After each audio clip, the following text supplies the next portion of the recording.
기도 온 것입니다.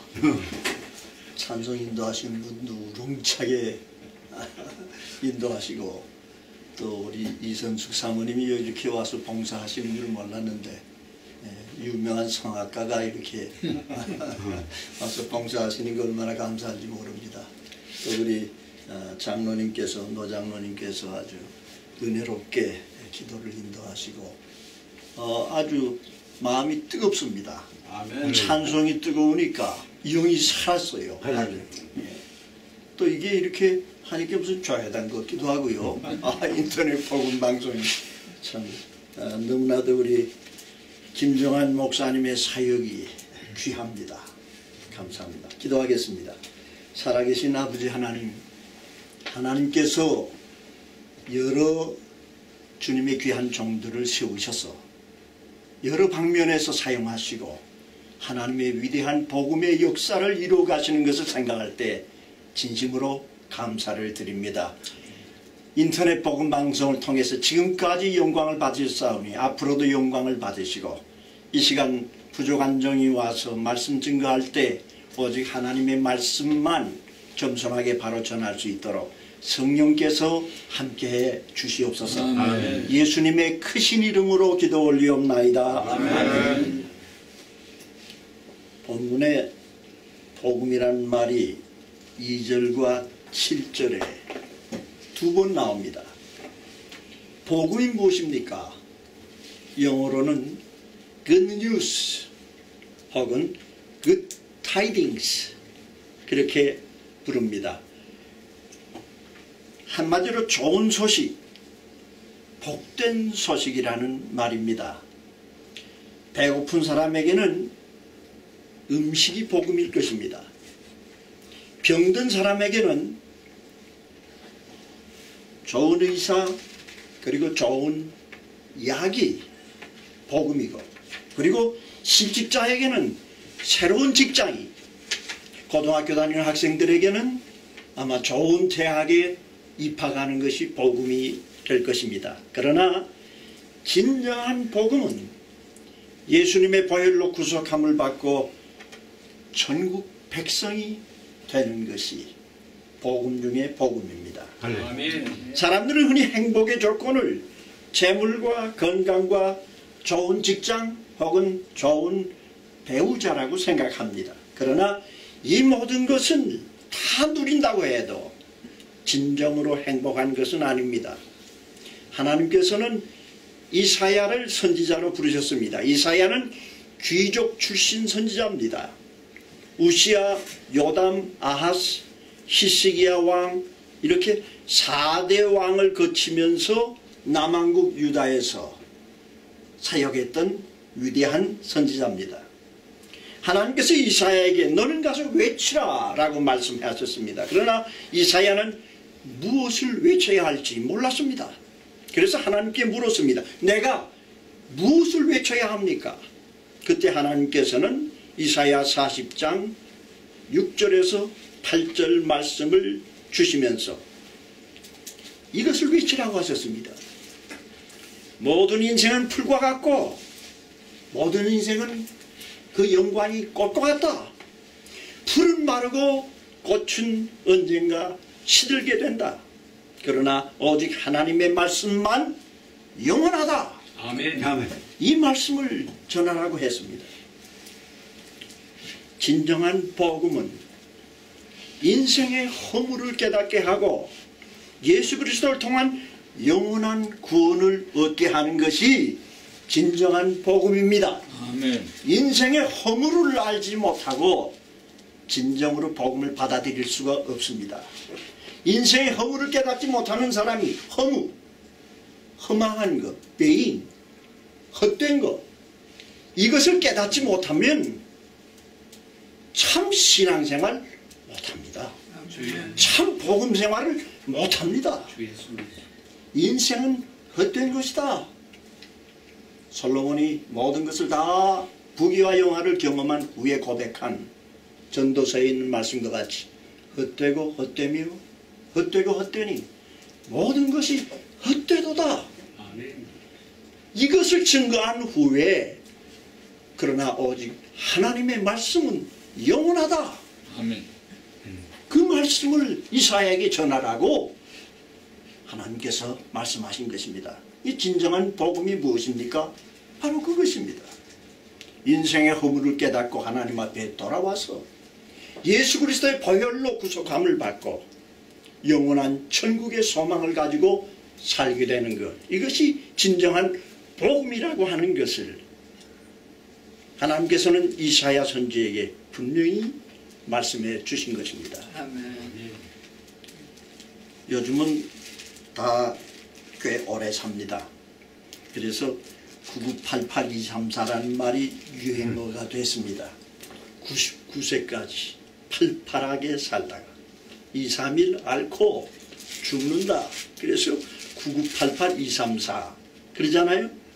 그런데 요즘은 그 달라졌어요. 바뀌었어요. 그 유행어가 9988234가 아니라 231입니다. 9988232 1은 뭐예요? 99세까지 팔팔하게 살다가 2, 3일 앓고 벌떡 다시 일어난다고 그래서 9988231 9988234는 지나간 옛 말이에요. 이제 99세에 벌떡 또 일어나는 거예요. 알타가. 아멘. 장수의 시대를 우리가 살고 있습니다. 그래서 웬만하면 80 넘고 90 넘는 분 많습니다. 제 결혼 주례를 하신 방지일 목사님은 102세까지 사셨어요. 근데 102세까지 세상 떠나기 전까지 연합집회에 가서 설교도 하시고 축사도 하시고 기도하시고 온 세계 비행기 타고 다녔어요. 미국엔 해마다 몇 번씩 오셨어요. 참 그렇게 오래 사는 시대에 우리가 살고 있습니다. 그러나 중요한 것은 오래 살아봐도 언젠가는 간다고 하는 사실입니다. 아멘. 언젠가는 떠날 날이 온다고 하는 사실. 이것을 우리는 잊지 말아야 합니다. 사도 바울은 회심 전과 회심 후의 삶이 철저히 구분됐습니다. 회심 전에는 율법주의의 열정 속에서 예수 믿는 사람을 박해하고 교회를 핍박했었습니다. 거기에 온 열정을 쏟았습니다. 그러나 회심 후에는 완전히 180도 달라졌습니다. 오직 예수 그리스도를 위해서, 복음을 위해서 죽는 것을 두려워하지 않았습니다. 매를 맞는 걸 두려워하지 않았습니다. 고난당하는 것을 두려워하지 않았습니다. 멸시받는 것을 두려워하지 않았습니다. 인류 역사의 시대를 BC와 AD로 구분하지 않습니까? 예수님 전과 예수님 후. 사도 바울의 생애가 바로 그랬습니다.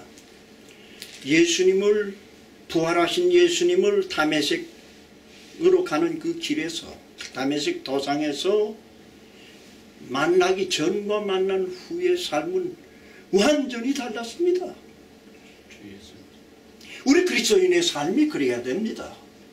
우리 그리스도인의 삶도 사도 바울과 같이 BC의 삶과 AD의 삶으로 완전히 구분이 돼야 하는 것입니다. 아멘. 그러나 우리 그리스도인들이 그렇게 구분된 삶을 살지 못합니다. 우리는 예수를 믿고 구원을 받았지만 여전히 예수님 이전 시대를 살아가고 있는 것입니다.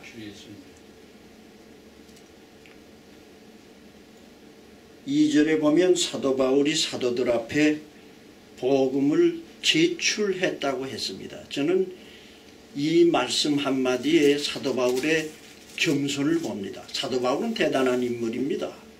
바리새인 중에 바리새인이고 참 그는 가말리엘 문화에서 공부한 석학이고 태어날 때부터 로마 시민권을 가진 아주 당당한 인물이었습니다. 그런데 그는 복음을 받아들인 후에 복음을 전하기에 앞서서 자기의 복음을 사도들에게 제출했다. 내가 지금 이런 복음을 전하고 있는데 이것이 옳은 복음인가 잘못된 복음인가 그릇된 복음인가 판단해 달라고 사도들에게 자기의 복음을 제출했다고 하는 사실입니다. 자신이 전하는 복음의 검증을 사도들 앞에 받기를 원했던 것입니다. 복음에는 검증이 필요합니다. 오늘날 한국교회나 세계교회에 검증되지 않는 복음이 교회를 어지럽히고 있습니다. 저는 한국에 있을 땐 합동측교단에 있었습니다. 그런데 지금 합동측교단이 참 여러 가지로 문제가 많아졌습니다. 최근에 제가 강도사 고시를 거기서 치렀는데 대전중앙교회, 그 교회가 지금 난리가 났습니다. 합동측 교회 중에서도 대표적인 교회입니다. 교회당 건물도 엄청나게 잘 지었을 뿐만 아니라 아주 대표적인 그런 교회입니다. 그런데 그 목사님의 사모님이 이단에 연루돼 가지고 자기 아이들 데리고서 그 이단 숙소로 들어가서 거기서 집단 생활을 하면서 아이들 학교도 안 보내요. 그것까지는 또 그렇다고 하지요. 그런데 그 사모님을 지지하는 그 이단 집단에서 대전중앙교회에 찾아와 가지고 난동을 계속 부리고 있는 겁니다. 계속 유리창을 깨고 소란을 피우고 있는 것입니다. 담임 목사님 입장이 어떻게 되겠어요? 담임 목사님 사모님의 아이들 데리고서 이단에 들어가 가지고 거기서 집단 생활하고 있으니 정말 기가 막힌 일이 아니에요.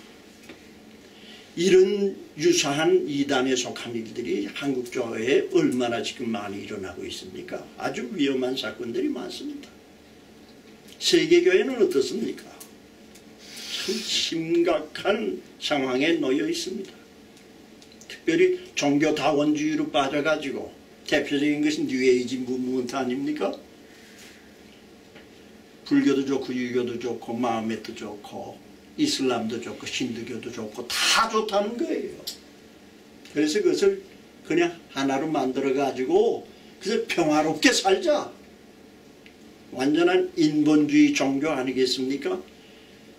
차를 타고 지나가다 보면 앞에 뒷범퍼에다가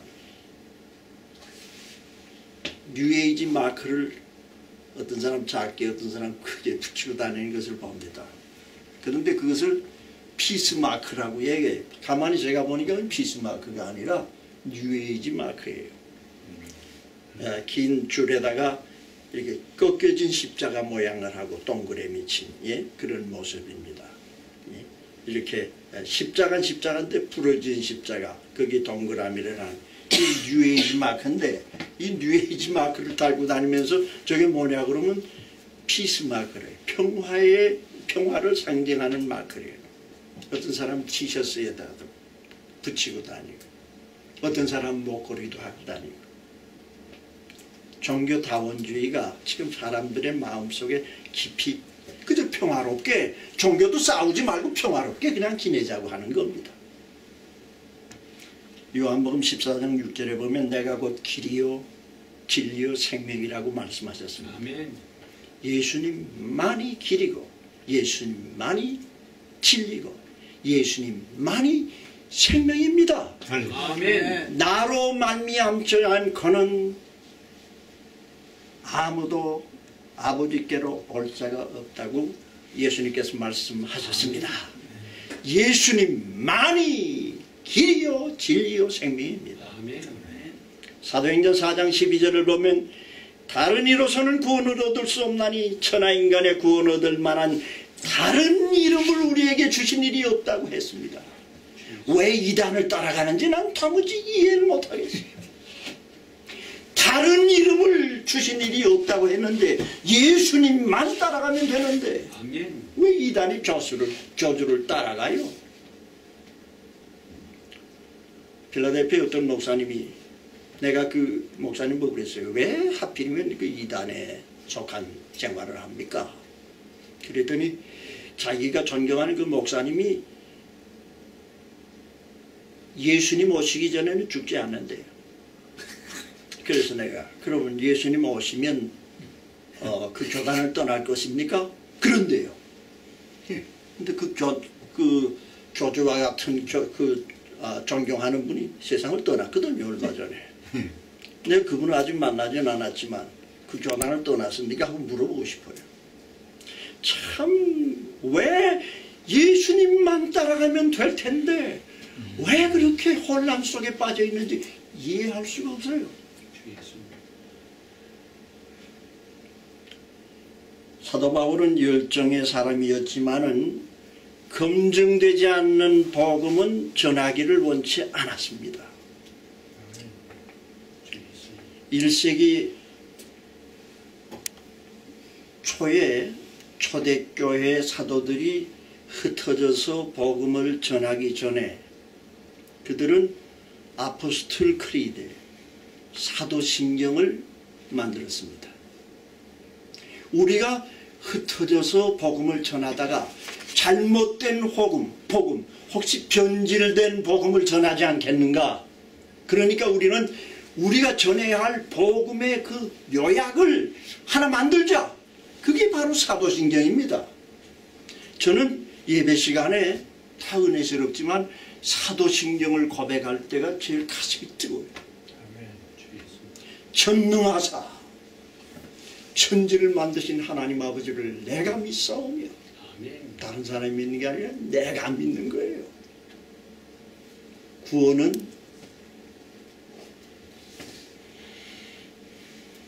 각 개개인이 구원을 받는 것이지 집단적인 구원이 아닙니다. 아무리 교회가 크고 화려해도 예수님을 내가 믿어야 되고, 성부와 성자와 성령 하나님을 내가 믿어요. 참 주기도 사도신경에 전능하사 천지를 만드신 하나님 아버지를 내가 믿사오며, 참 마음이 뜨거워져요. 특별히 전능하사로부터 시작되는 그 고백이 말이죠. 얼마나 감동이 되는지 몰라요. 하나님은 전능하신 분입니다. 전능하시기 때문에 천지를 만드셨습니다. 그 다음에 전능하신 하나님이 두 번 나와요. 사도신경에. 전능하사 천지를 만드신 하나님 아버지를 내가 믿사오며, 그 다음에 어디 나옵니까? 성자를 고백할 때, 예수님을 고백할 때 전능하신 하나님 우편에 앉아 계시다가 저리로서 산자와 죽은 자를 심판하려 오시리라. 아멘. 전능하신 하나님이시니까 구원의 역사도 이루어지시고 예수님도 부활하게 하시고 예수님이 다시 재림하도록 역사하신다는 말씀입니다. 아멘. 전능하시기 때문에 우리는 전능하신 하나님을 믿습니다. 아멘. 그런데 왜 요즘에 교회마다 이 사도신경을 예배소에서 잠깐 빼려고 하는지 몰라요. 아마 그거에 우리가 공교회를 믿습니다. 거룩한 교회를 믿습니다. 그것이 캐톨릭 처치로 영어로 되어 있거든요. 그러니까 캐톨릭 처치를 믿는다고 하면 우리가 천주교인도 아닌데 왜 캐톨릭 교회를 믿는가? 그렇게 생각하는데 그건 잘 몰라서 그러는 거죠.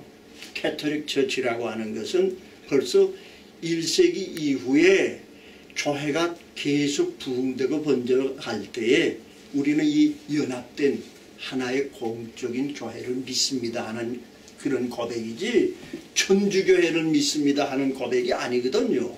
그런데 이것을 선전하며 다니는 분도 있어요. 예배 시간에 사도신경 빼자. 참 마음이 안타깝습니다. 저는 모든 교파를 다 환영합니다. 또 모든 성도들을 다 환영합니다. 그러나 문제는 이 사도 바울이 지금 검증된 복음을 갖길 원했잖아요. 사도신경을 바로 고백할 수 있는가? 그렇다면 우리는 모두가 다 형제요 자매입니다. 사도신경 고백이